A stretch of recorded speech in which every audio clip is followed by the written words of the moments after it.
ஆன்மீகமும் அறிவியலும் ஒன்றுன்னு சொல்கிறதுக்கு ஒரு ப்ரூஃப் என்கிட்ட இருக்குது.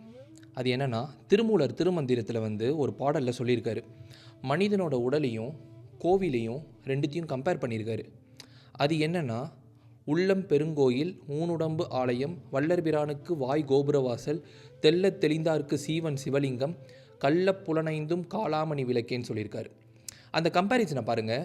உள்ளம், மனிதனோட உள்ளம் ஒரு பெருங்கோயில், மனிதனுடைய ஊனுடம்பு ஒரு ஆலயம், வல்லர்பிரானுக்கு வாய் கோபுரவாசல், தெள்ளத் தெளிந்தார்க்கு சீவன் விச் மீன்ஸ் ஆன்மா, அந்த ஆன்மா சிவலிங்கம், கள்ளப்புலனைந்தும் அதாவது காண்பது, நுகர்வது, சுவைப்பது, கேட்பது, தொடுவது, இந்த 5 புலன்களும் காளாமணி விளக்கேன்னு சொல்கிறாரு.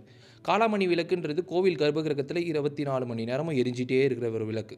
நம்ம மனிதனுடைய உடல்லையுமே ஒரு விஷயம் நமக்கு தோணுது, உணர்கிறோம் அப்படின்னா அதுக்கு இந்த 5 புலன்களும் தேவை தான். இல்லைனா அது ஒரு கோமா ஸ்டேஜ். அந்த கம்பேரிசன்.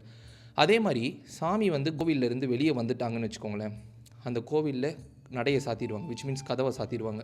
ஏன்னா சாமி வெளியே வந்துட்டார். அதே மாதிரி தான் நம்ம உடல்ல இருந்து ஆன்மா வெளியே வந்துருச்சுன்னா நம்ம உடல் உயிரற்ற ஜடம். இதை எவ்வளோ அழகாக ஒரு கம்பேரிசனை கோவிலோடு பண்ணுறது எந்த இடத்துலையும் நான் இதை கேட்டது இல்லைங்க. தமிழில் மட்டும்தான் இருக்குது. அதுவும் திருமூலருடைய திருமந்திரத்தில் அவ்வளோ அழகாக சொல்லியிருக்காரு.